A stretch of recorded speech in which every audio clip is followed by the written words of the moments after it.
Ladies and gentlemen, it is my high honor to introduce Dr. Mark Zuckerberg.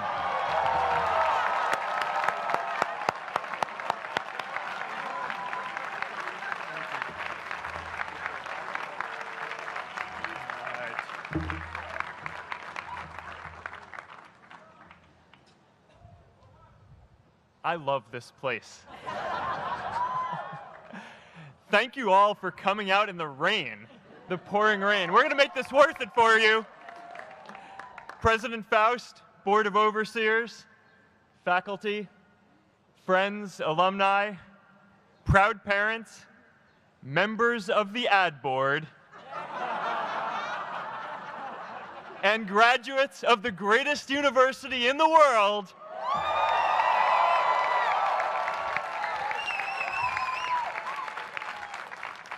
I am honored to be here with you today because, let's face it, you accomplished something I never could.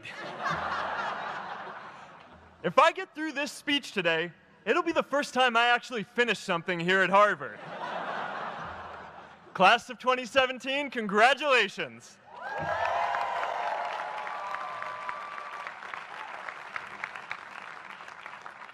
Now, I'm an unlikely speaker today, not just because I dropped out, but because we're technically in the same generation.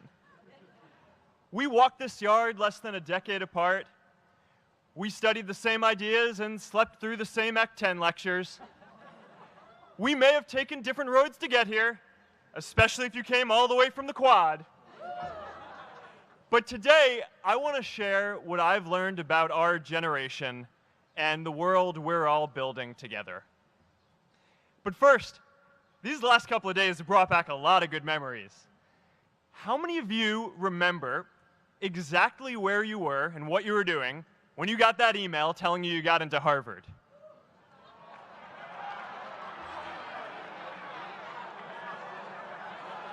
I was playing the video game Civilization, and I ran downstairs and got my dad, and for some reason, his first reaction was to video me opening the email. That could have been a really, really sad video. But I swear, getting into Harvard is the thing my parents are most proud of me for. My mom is nodding. You all know what I'm talking about. Look, guys, it's tough to beat this. You'll see when you get out there. How many of you remember your first lecture here at Harvard? Mine was Computer Science 121 with the incredible Harry Lewis. Harry. I was running late for class, so I threw on a t-shirt, and I didn't realize until afterwards that I put it on inside out and backwards, and my tag was sticking out the front. I couldn't figure out why no one in class would talk to me. Except for this one guy, KX Jin. He just went with it.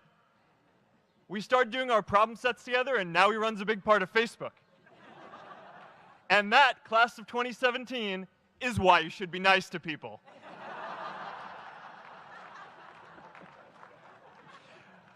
But my best memory from Harvard is meeting Priscilla.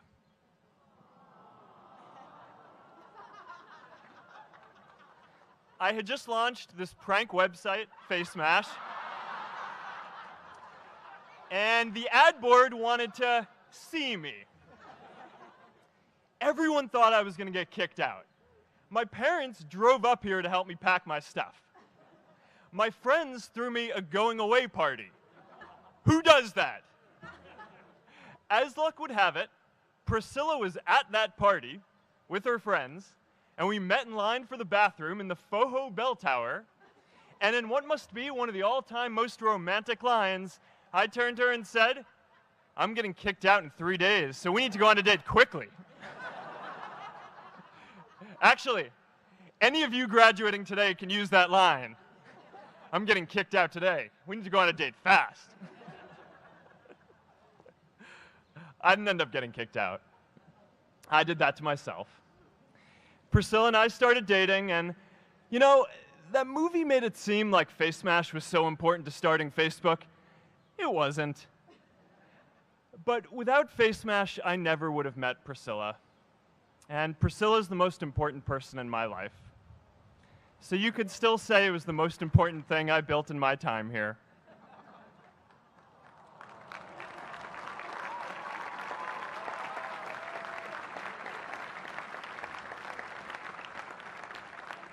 We have all started lifelong friendships here, and some of us even families. That's why I'm so grateful to this place. Thanks, Harvard.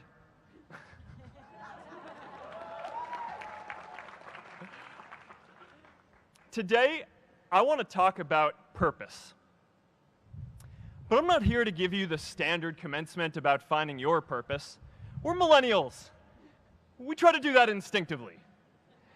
Instead, I'm here to tell you that finding your purpose isn't enough.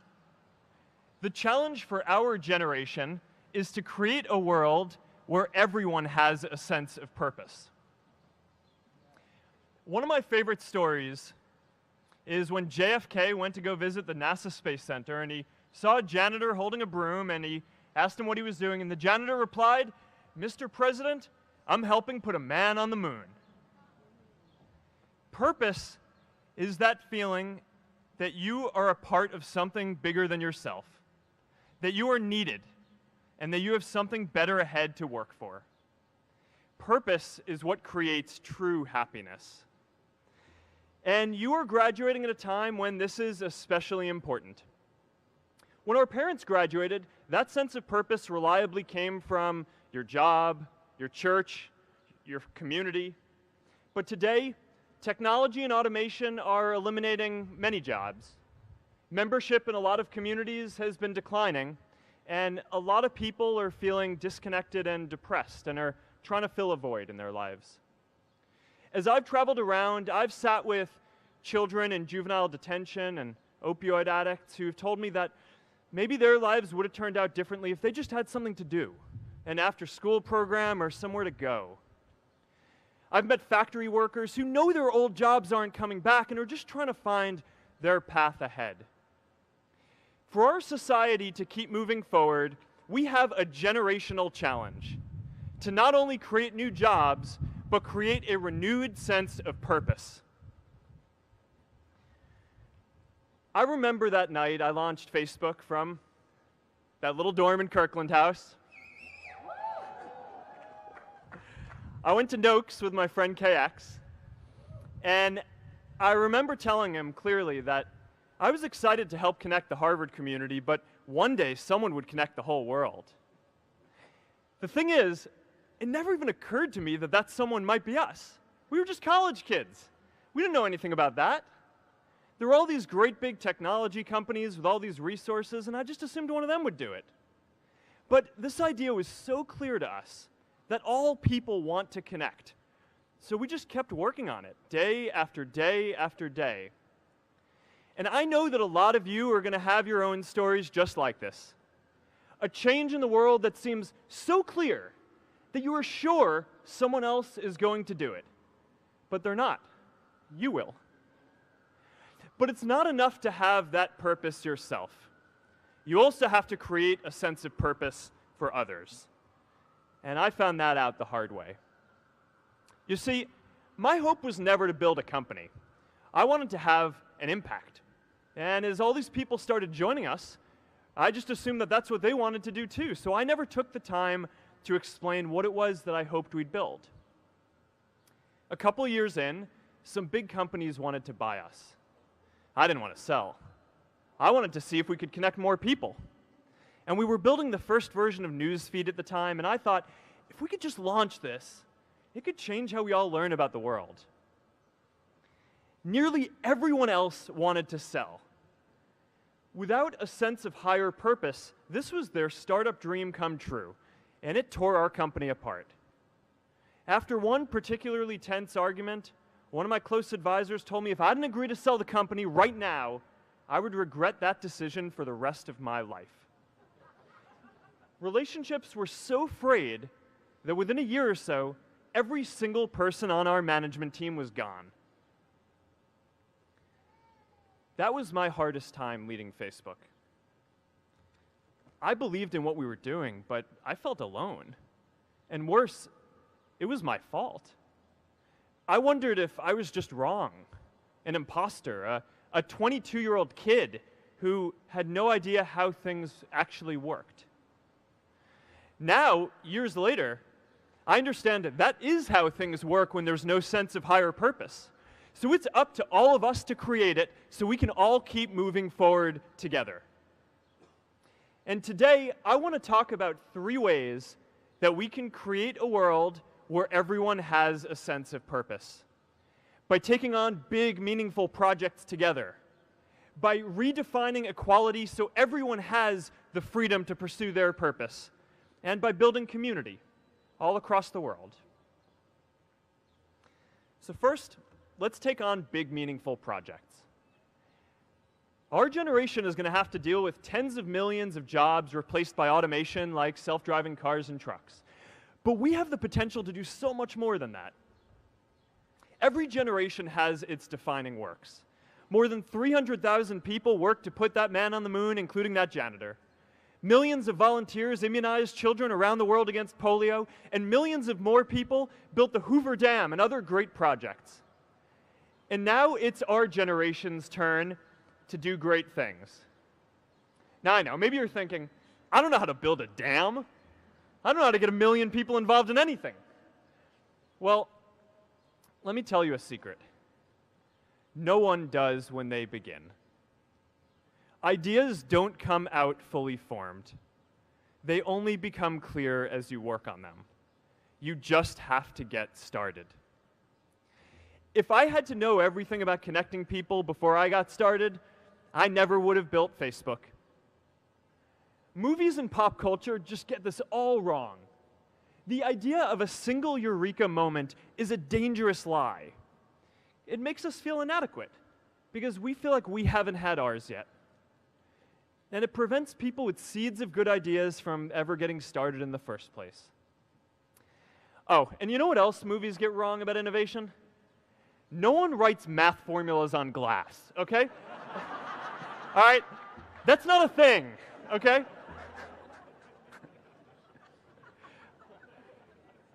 It's really good to be idealistic, but be prepared to be misunderstood.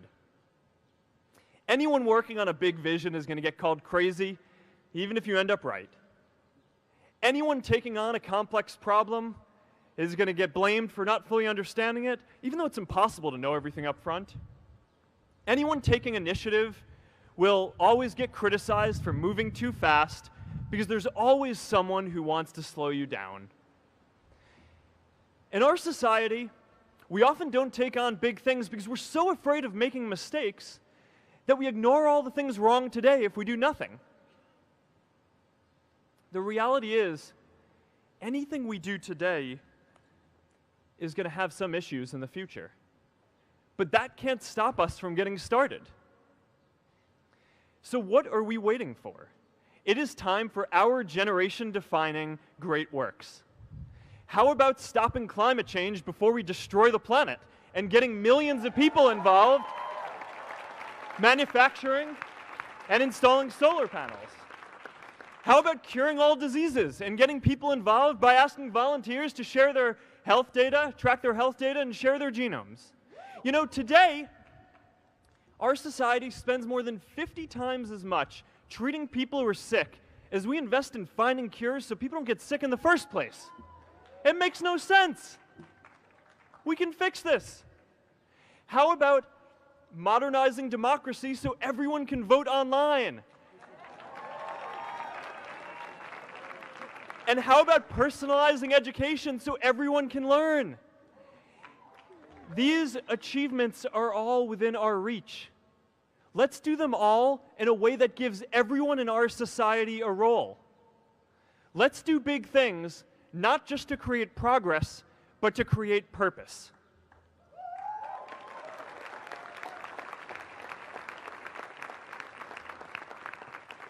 So taking on big, meaningful projects together is the first thing we can do to create a world where everyone has a sense of purpose. The second is redefining our idea of equality so everyone has the freedom to pursue their purpose.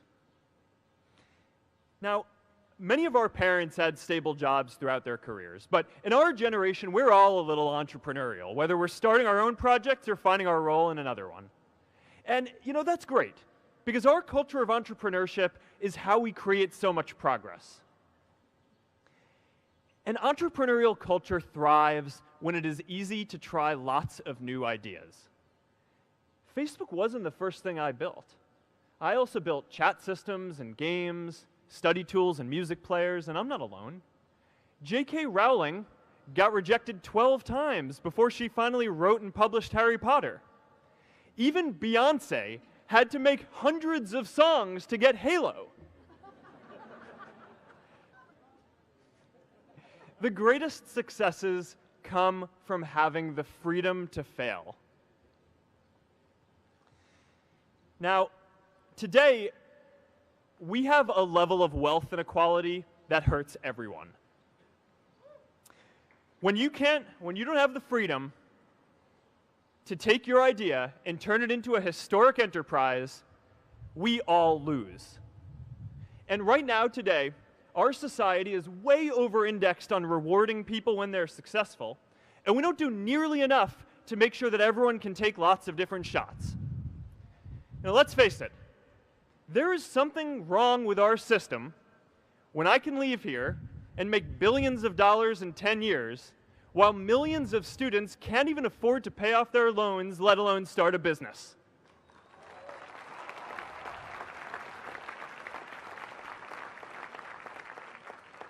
Look, I know a lot of entrepreneurs, and I don't know a single person who gave up on starting a business because they were worried they might not make enough money.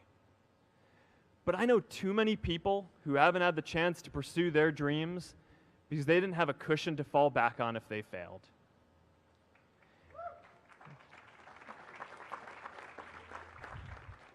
We all know you don't get successful just by having a good idea or working hard. You get successful by being lucky too. If I had to support my family growing up instead of having the time to learn how to code, if I didn't know that I was going to be fine if Facebook didn't work out, then I wouldn't be standing up here today. And if we're honest, we all know how much luck we've had to get to this point in our lives. Every generation expands its definition of equality. Previous generations fought for the vote and civil rights. They had the New Deal and Great Society. And now it's time for our generation to define a new social contract.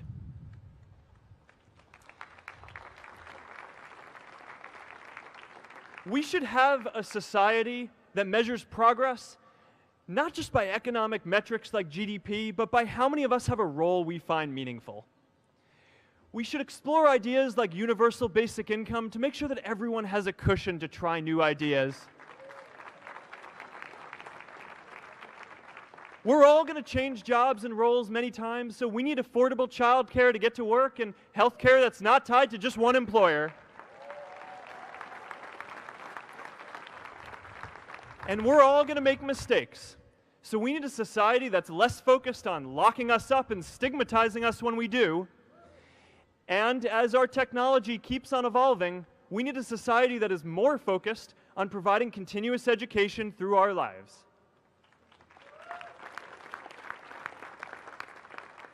And yes, giving everyone the freedom to pursue purpose isn't going to be free. People like me should pay for it. And a lot of you are going to do really well, and you should too.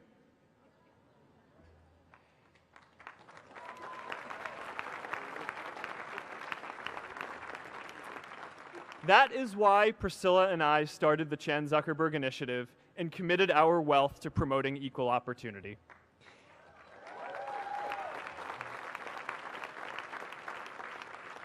These are the values of our whole generation. It was never a question of if we were going to do this. The only question was when. Millennials are already one of the most charitable generations in history. In just 1 year, more than 3 in 4 US millennials donated to charity, and more than 7 in 10 raised money for another one. But it's not just about giving money. You can also give time. And I promise you, if you just take an hour or two a week, that's all it takes to give someone a hand and help them reach their potential. Now, maybe you're thinking, that's a lot of time. I'm not sure if I have that much time. I used to think that. You know, when Priscilla graduated from Harvard, she became a teacher. And before she'd do education work with me, she told me that I needed to get my own experience teaching a class. At first I complained. I said, you know, I'm kind of busy. I'm running this company. But she insisted. So I taught an after-school program at the local Boys and Girls Club on entrepreneurship. I taught those kids lessons on product development and marketing, and they taught me what it was like growing up feeling targeted for your race, and what it's like having a family member in prison. I shared stories of my time in school, and they shared their hope that one day they would get to go to college too. For 5 years, I've had dinner with those students every month. One of them even threw Priscilla and me our first baby shower. And next year, they're going to college. Every one of them, first generation in their families. We can all make time to give someone a hand. Let's give everyone the freedom to pursue purpose, not just because it's the right thing to do, but because when more people can turn their dreams into something great, we are all better for it.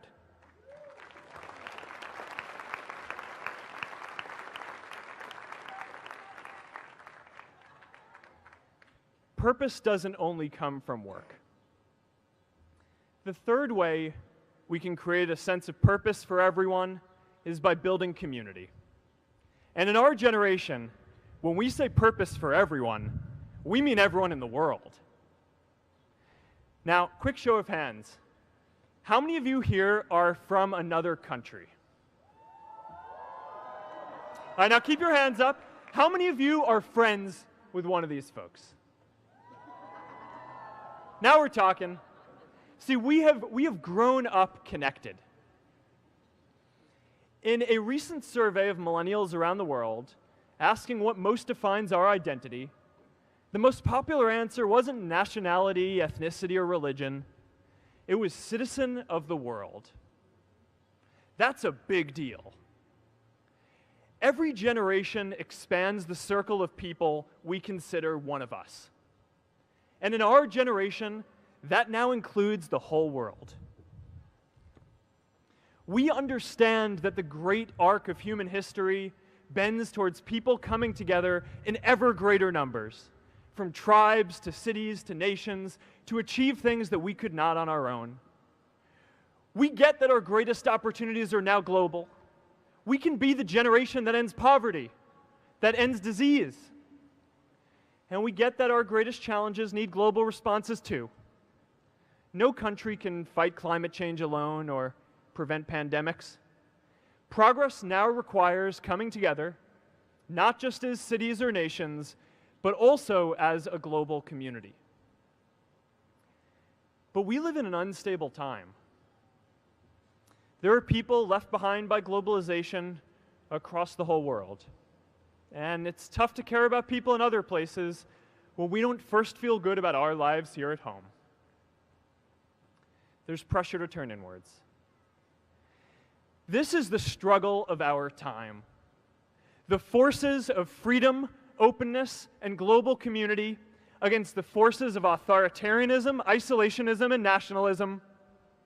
Forces for the flow of knowledge, trade, and immigration against those who would slow them down. This is not a battle of nations. It is a battle of ideas. There are people in every country for more global connection, and there are good people against it. And this isn't going to be decided at the UN either. It's going to happen at the local level when enough of us feel a sense of purpose and stability in our own lives that we can start to open up and care about everyone else too. And the best way to do that is to start building local communities right now.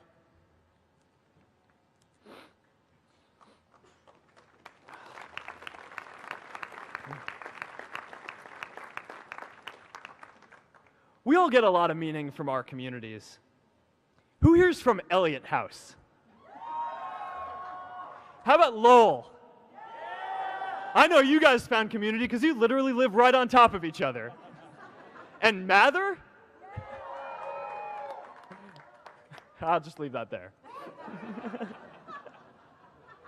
Whether our communities are houses or sports teams, churches or a cappella groups, they give us that sense that we are a part of something bigger, that we are not alone.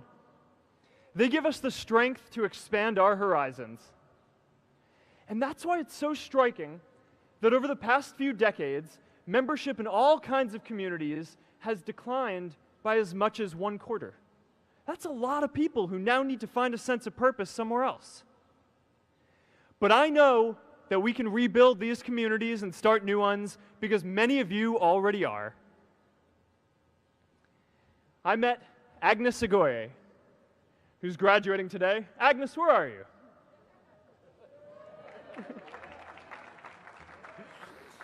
Agnes spent her childhood navigating conflict zones with human trafficking in Uganda, and now she's trained thousands of law enforcement officials to keep communities safe.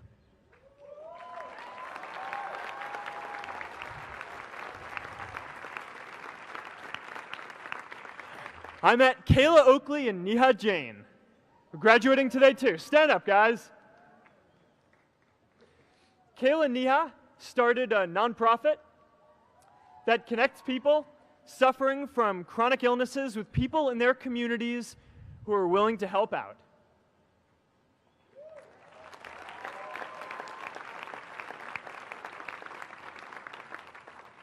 And I met David Razu Aznar, who's graduating from the Kennedy School today. David, stand up. David is a former city councilor who fought to make Mexico City the first Latin American city to pass marriage equality, even before San Francisco.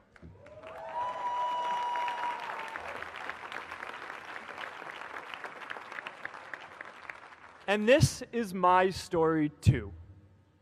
A student in a dorm, connecting one community at a time, and keeping at it until one day we can connect the whole world. Change starts local. Even global change starts small with people like us. In our generation, the struggle of whether we connect more, whether we achieve our greatest opportunities, comes down to this: your ability to build communities and create a world where every single person has a sense of purpose.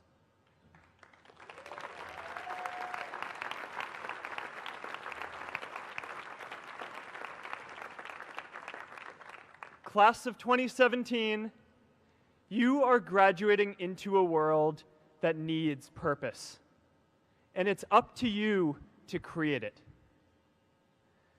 Now, maybe you're asking yourself, can I really do this?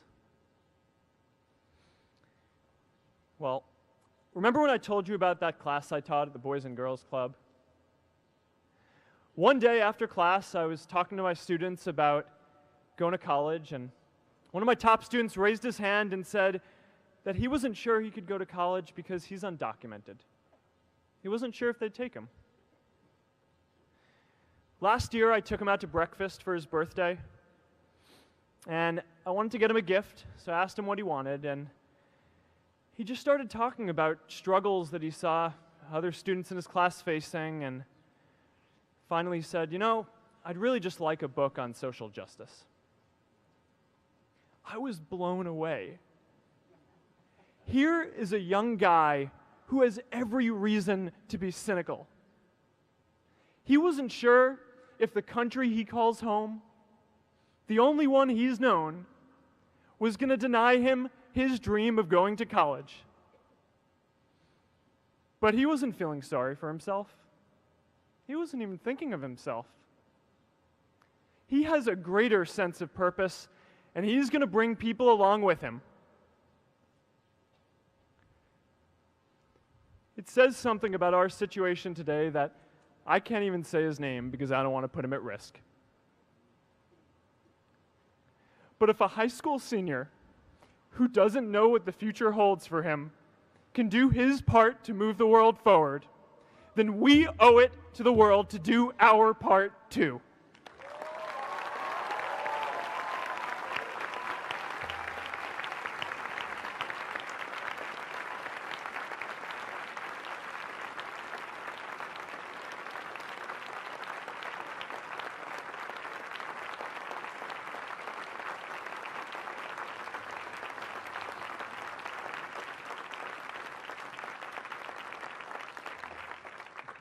So before you walk out those gates one last time, and as we sit here in front of Memorial Church, I'm reminded of a prayer, Mishaberach, that I say whenever I face a big challenge, that I sing to my daughter, thinking of her future when I tuck her in at night. And it goes, "May the source of strength, who's blessed the ones before us, help us find the courage to make our lives a blessing." I hope you find the courage to make your life a blessing. Congratulations, class of 2017. Good luck out there.